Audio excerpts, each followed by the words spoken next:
Good morning and welcome to Morning Movie News, where this morning Dan Stevens is having revenge for breakfast, and he does indeed find that it's a dish best served cold.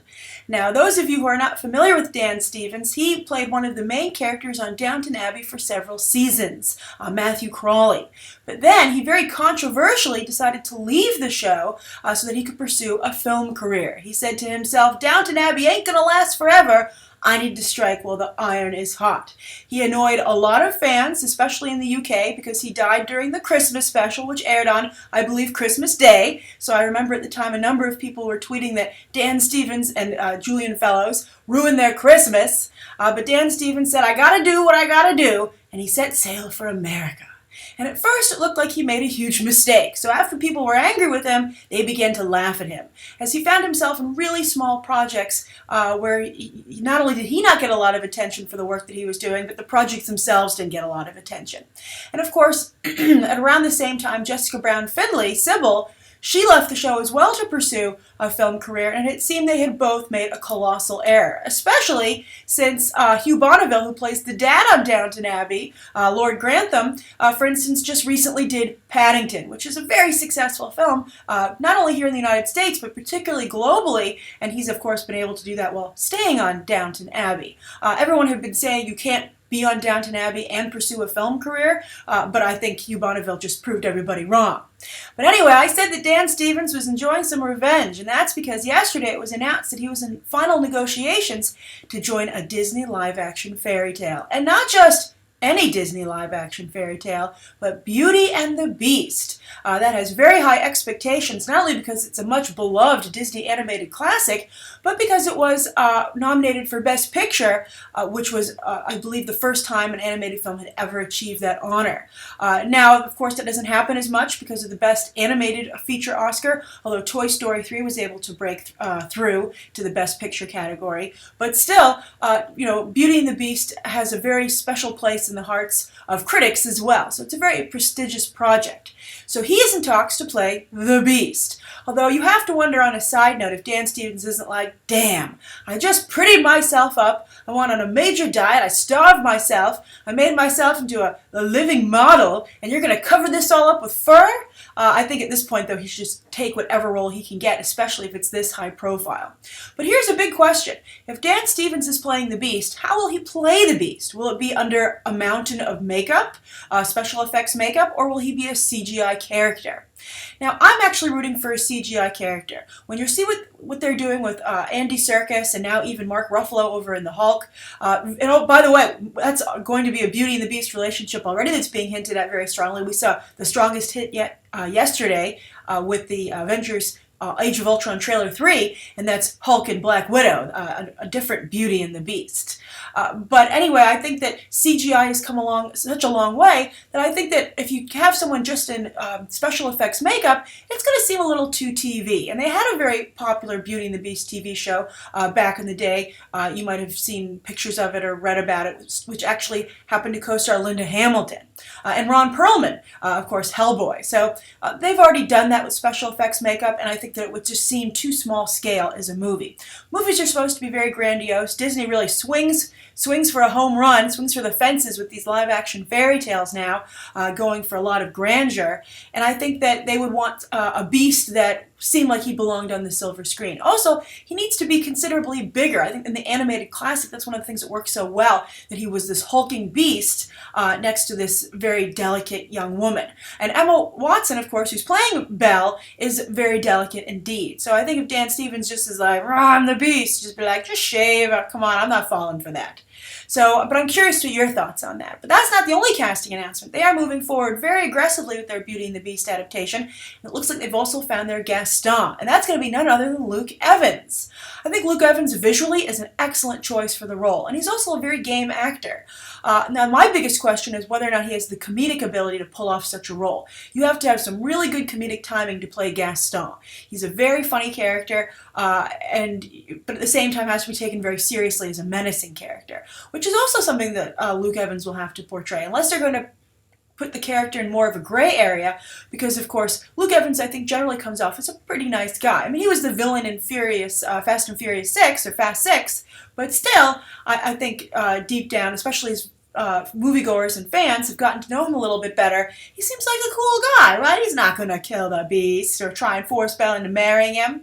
But when this news broke, a couple of points were raised. The age difference between Luke Evans and Emma Watson. I believe she's actually a lot younger than Dan Stevens as well. So Disney should maybe stop promoting that, perhaps, cast accordingly. I think it's a difficult situation. I think they want an actress who appeals to the demographic that they're targeting here of young women, perhaps, or has that princessy look, but then they want guys who look like fully fledged adults, as the princes are often drawn to be.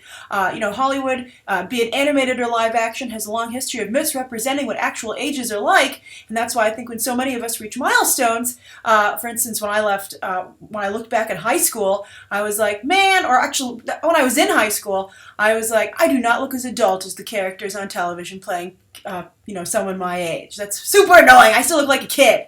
So I think that Hollywood often misrepresents what people look like, and sometimes to detriment. I think they often exaggerate what people are like when they get older. This like, oh, I can hardly move, I don't remember anything, and I think there are many people who are not just functioning, but highly functioning, just like any adult, well into their 70s, 80s, and even 90s. So that's why movies like The Best Exotic Marigold Hotel and its sequel, which come out on Friday, I think are so much appreciated by audiences. But anyway, something else interesting about Luke Evans that was also brought up, which I thought was very interesting beyond his age, was one of you wrote me and said, isn't it interesting that a semi-gay actor would get this role of this Lothario? And I thought that was interesting because I think Luke Evans has succeeded in somewhat making himself somewhat gay, semi-gay. I mean, he's apparently fully gay in real life, but that's something he wants to keep to himself, and I think that I admire that, but I think where he runs into trouble is that in the beginning of his career, he really made quite a point of talking about his sexuality and how it wasn't hindering his career. He made a big point about it, and so many of you ask me why I bring it up, and I think I bring it up because I think that when Luke Evans, I've thought about it, and I think that when Luke Evans was early on in his career, I think that he wasn't respectful or considerate to older actors or actors further along in their career, more in the mainstream. Luke Evans came from theater, who found that they could not be open about their sexuality and still get the choice roles that they were, of course, wanted to get as a working actor. And I think that when he came out and said, hey, my being gay hasn't kept me from getting any work, I think it was kind of negative to those people, like Kevin Spacey, being like, you're just choosing to be in the closet, that's an unhealthy choice, and I don't know what you're talking about in terms of discrimination. So there was kind of a bravado there, and then to see him do a 180 and kind of be hypocritical and have to find himself on the same path. Kevin Spacey ain't no dummy. I just think is a little bit not the most likable thing. But, hopefully we'll see. Clearly he's learned his lesson and he does not talk about his personal life at all, really, anymore. But, an actor is supposed to be able to act. I think Luke Evans is not one of those actors who can't, play any sexuality. He can. Lots of straight actors play gay, so there's no reason you can't go in the other direction. And also another gay actor, by the way, who plays straight or is wanted to play straight by many a fan is Matt Bomer. And he could have made an interesting Gaston, come to think of it. But I think they wanted more of a rugged look, especially if he has to counter Dan Stevens. And I think that Dan Stevens' more delicate look and Luke Evans' a little bit rougher look are a good match for the project. But I'm curious what you guys think of this casting, and also what do you think of the age situation when you think of these two much older men paired up with Emma Watson. Behind the scenes, just let's take a quick survey of that. Bill Condon is directing. He, of course, did some more prestigious projects back in the day, but all anybody ever quotes him his directing is Twilight Breaking Dawn 1 and 2, although they were tremendously successful. So he's directing here, but then interestingly, the screenwriter is Stephen Chbosky, who wrote The Perks of Being a Wallflower, both the book and the movie adaptation, which he also directed, which of course Emma Watson starred in. So perhaps he was instrumental in convincing her to join the film. And it also gives me hope, though, that they'll have some interesting things that they explore, both from the female and male perspective in the film. That's a pretty darn good screenwriter to put on the project. Although I don't see why they wouldn't call back Linda Wolverton, who of course wrote the original and wrote recently Maleficent. Although she might be a little feminist happy at this point, so they're like, let's step back from that for a moment. Beauty and the Beast has to appeal to everyone. Although I think Maleficent kind of did, considering how much money it made. All right, so that's the first story of the day. And now for the second story, we're going to talk about HBO. Why are we talking about HBO on a movie news show? Well, I think you're going to see that HBO is becoming very aggressive in their expansion plans, and I think they're trying to follow in the footsteps of Netflix, which we'll discuss momentarily. But first, let's talk about what they're doing right now, and that's a very appropriate thing to say because they're launching HBO Now. For quite some time, they've had HBO Go, which is a digital add-on to their service available to people who already subscribe to HBO through cable providers. And so you can watch it on your iPad, your computer, etc. But for a while, people have been saying, well, why don't you make that available to non-subscribers? Why can't I just pay for that service because I don't want to pay for cable as a whole? So HBO for a while held off on doing that, but it looks like as the digital revolution continues and isn't going away, that they are going to launch it. And the Whisper campaign that's going on right now and made headlines yesterday is that they're going to release it in the beginning of April to coincide with the debut of Season 5 of Game of Thrones. Very smart idea, obviously. A lot of people are going to want to watch that, and I think a lot of people, it'll be interesting to see what the effect of this has on cable, because perhaps some people are hanging on to cable just to keep HBO at this point, right? But now, instead of having HBO Go, you can subscribe to HBO Now for the same $15 a month. That seems to be the price point they're going to go with, and that's what it costs if you get it through your cable provider. So I'm curious how many of you are going to potentially subscribe to HBO Now, and also would that mean you would maybe drop your cable if you still have cable? But the reason I think that this is following in the footsteps of Netflix is I think they want to make themselves available to a broader audience. And I think they want to get into the space that Netflix is really pioneering, and that's kind of this limbo between movies and television. Really just the different sizes of screens. As Jeffrey Katzenberg said, the conversation would eventually boil down to what size screen are you watching it on, but it's all the same content. So Netflix is very aggressively going in that direction. We talked just yesterday about their acquisition of Beasts of No Nation, and now they're going to try and make that an awards contender, no less, despite, in addition to getting viewership for that film. And I think HBO feels, well, why can't we compete in that space? And if our platform was available to more people, we've really made it, it's premium cable, it has a limited scope. Maybe if we opened it up to people to subscribe, we would have, be able to get on the same playing field as Netflix. Now, it's much more expensive. You can get just streaming for $7 a month, I believe, from Netflix. I just paid it once and I forget about it and it just goes on my credit card bill. So I believe I pay $7, but I can't tell you off the top of my head because it's just a recurring billing period. But HBO obviously is more expensive, but you could argue maybe you get a little bit more for your money. Although maybe with them entering the fray, this could drive up the price of Netflix. If they're saying, well, if people are willing to pay $15 a month for HBO Now, and I'm providing Adam Sandler movies, the Pee Wee Herman movie that Netflix is working on is, I think, just begun production or is about to begin production. So they're probably wondering, hey, if you're paying $15 for that, why wouldn't you pay $15 for Netflix? Or they could tier it, that if you want to just stream, rentals, it could be just the $7. But if you want their original programming, especially with the Marvel programming coming in as well, it's going to cost you, the additional money. Also, you could also think when you talk about Marvel, maybe HBO feels, well, if we had a wider subscriber base, which just a digital subscription option could, obtain, then maybe people like Marvel would be able to come to us for shows, and we can, they have some very exciting shows on the horizon. Of course, they have Game of Thrones and other shows, but they have the new Jonathan Nolan, that's Christopher's brother, his Westworld show is coming to HBO as well. So that's going to, I think, they also are hoping is going to drive digital subscribership. And then also remember that HBO already makes movies themselves, and sometimes they play in theaters. Behind the Candelabra, that Michael Douglas, Matt Damon movie about Liberace, played in theaters overseas. It was considered an actual movie worthy of theaters in many countries, as many of you pointed out to me. But then, of course, it only played on television here, but it was a big awards winner, particularly for Michael Douglas. So I think HBO could say, well, if we're in the space that Netflix is, we could debut our movies not just HBO movies, but as movies. So very interesting development. I think a lot of people would have liked to have seen that for The Normal Heart, which a number of you were really moved by. It wasn't quite as strong an awards contender as Behind the Candelabra, but still, it was something that I think moved a lot of people and maybe would have benefited from a wider platform of release. All right, so that's the second story of the day. The third story of the day is about Warner Brothers continuing to be on Disney's heels. It's like that person next to you in class who just constantly looks over your shoulder and you're like, do your own project. Well, I think that Disney must be pretty frustrated with Warner Brothers at this point, because Warner Brothers is now moving into the theatrical space. They have had their own theater division for some time now. They did Elf and The Bridges of Madison County. Neither one were particularly well received, but they're not giving up. And they have a very interesting project they're putting together for Broadway. Two, actually, but this one made headlines yesterday. It's because Bruce Willis will be going to Broadway. I think that's a fascinating idea. I think that could sell quite a number of tickets.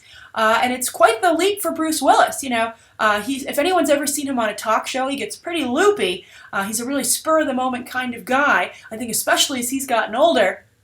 So I'd be curious to see how he reacts to a live environment, and maybe sometimes all the stimulation that might go along with that. People shouting from the audience, a cell phone going off. It's definitely an interesting arena to put Bruce Willis in. So what is he doing? He's doing a stage adaptation of Misery. That's, of course, the famous Stephen King novel, which was an equally famous movie and put Kathy Bates on the map. Bruce Willis will be playing the James Caan role. I think that's a pretty good idea for him. And then a theater actress, Elizabeth Marvel, what an interesting name these days, is going to be playing the Kathy Bates role. She's younger though. I think it's interesting they went with a younger actress, a quote-unquote younger, hotter actress than the direction of Kathy Bates for the original role. But we'll see. We'll see how it turns out.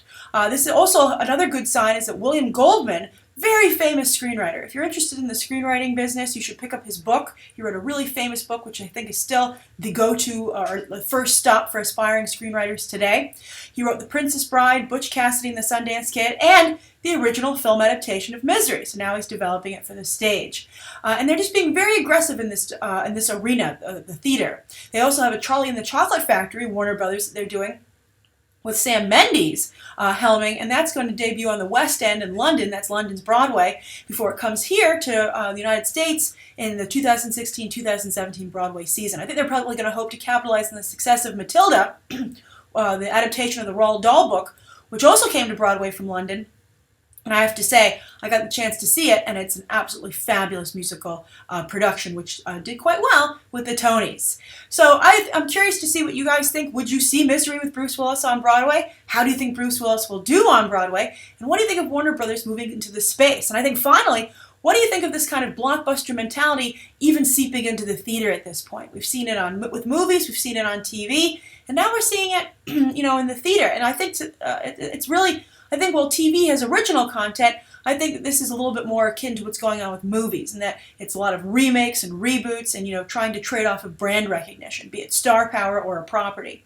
And I think it's a little bit sad to see a lack of original content on Broadway, but then again, you have people like Larry David in an original show that's already sold out coming to Broadway as well. So I guess, you have to look at the positive and the negative. And if it brings more people to the theater, I think at the end of the day, that's what's the most important for the industry.